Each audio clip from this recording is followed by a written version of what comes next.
In 1922, the archaeologist Howard Carter broke through a sealed doorway in the Valley of the Kings. Inside the tomb of the pharaoh Tutankhamun, his team found gold, jewels, and furniture, sitting entirely undisturbed for over 3,000 years. But among the standard royal treasures, they uncovered something highly unusual. Buried right alongside the dead king were sealed alabaster jars filled with honey, and when they finally opened those jars, the contents were perfectly intact. You could have taken this 3,000-year-old liquid and spread it on a piece of toast. Every other food source on the planet eventually rots. Bread grows mold, and meat decays. Fruit turns to mush within weeks. Honey simply sits there. Empires collapse around it. Centuries pass, and it flatly refuses to go bad. To understand why humans became obsessed with this substance, we have to look roughly 8,000 years into the past, long before the Egyptians.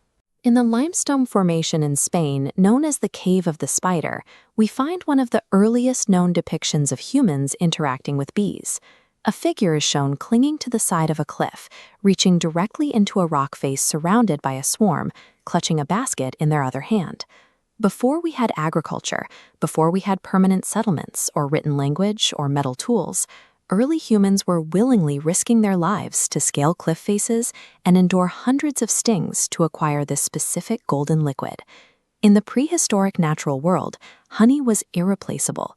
Ripe fruit was seasonal, unpredictable, and diluted with water and fiber. Starchy roots took time to digest.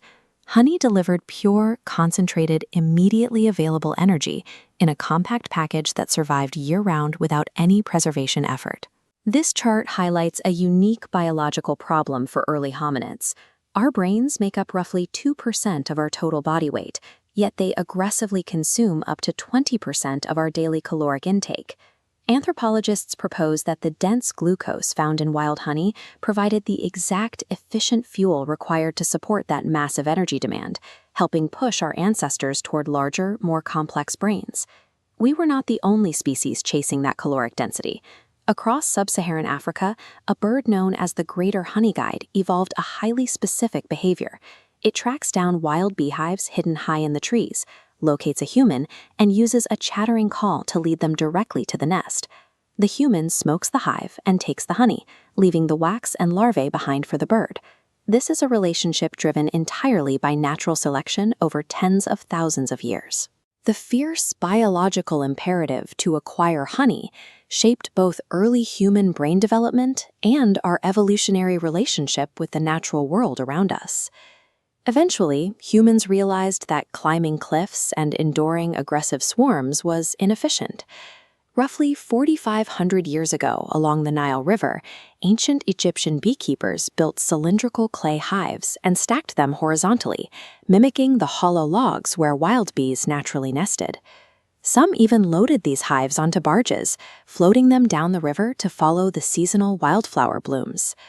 With commercial beekeeping established, honey became deeply woven into the fabric of Egyptian society. Laborers building the Great Pyramids at Giza were sometimes paid in jars of it.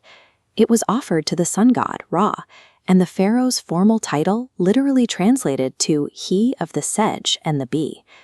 They also realized its physical properties extended beyond nutrition. Ancient medical texts listed honey as the primary ingredient in over 500 different remedies.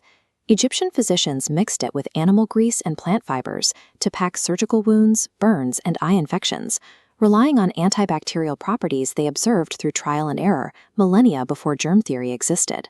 The method of harvesting honey remained largely the same, often requiring the destruction of the comb, until 1851. That year, an amateur naturalist named Lorenzo Langstroth realized that bees always leave a precise 3/8 of an inch gap between their combs. He used this specific measurement, which he called bee space, to design a wooden hive with removable frames.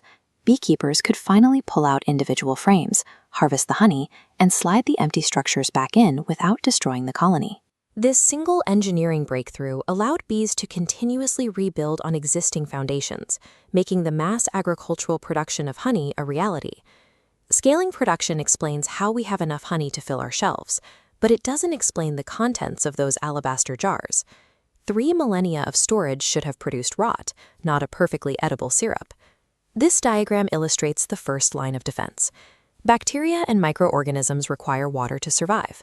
Bees collect flower nectar, which is roughly 80% water, and pass it from bee to bee, aggressively fanning their wings and evaporating that moisture until the water content drops below 18%. At that level, microbes physically cannot reproduce. The second defense is extreme acidity. The pH level of honey sits between 3 and 4.5, placing it in the exact same range as vinegar. This creates a highly hostile environment for the vast majority of pathogens, which prefer neutral conditions. Then, the bees introduce a third layer of security. During the evaporation process, they secrete an enzyme called glucose oxidase. When this enzyme breaks down the sugars, it produces two specific byproducts, gluconic acid and hydrogen peroxide. Honey quietly, continuously generates its own steady supply of antiseptic. Finally, honey is hygroscopic. It actively pulls moisture from its surroundings. If a bacterium somehow manages to land on the surface, the ambient osmotic pressure violently draws the water out of the bacterial cell, dehydrating and killing it on contact. You combine extreme dryness, add high acidity, continuous hydrogen peroxide production, and automatic osmotic dehydration. The result is a self-sustaining fortress that requires absolutely no human intervention to outlast the rise and fall of entire empires. The chemistry of honey is indestructible, but the biological system required to produce it is remarkably fragile. And recently, the worker bees themselves started vanishing. In the autumn of 2006, commercial beekeepers across the United States began opening their hives to find them entirely empty. The queen was there, the honey was stored, but the adult foragers were gone, and nobody could find the bodies. Operations lost up to 90% of their colonies in a single season to a phenomenon named colony collapse disorder. The collapse was triggered by a collision of compounding stressors. It started with the global spread of a parasitic mite called the Varroa destructor, which attaches to developing larvae, feeds on their fat bodies, and transmits viruses that cripple the entire hive's immune system. At the same time, the widespread application of neonicotinoid pesticides impaired the bees' navigation, preventing foragers from finding their way home.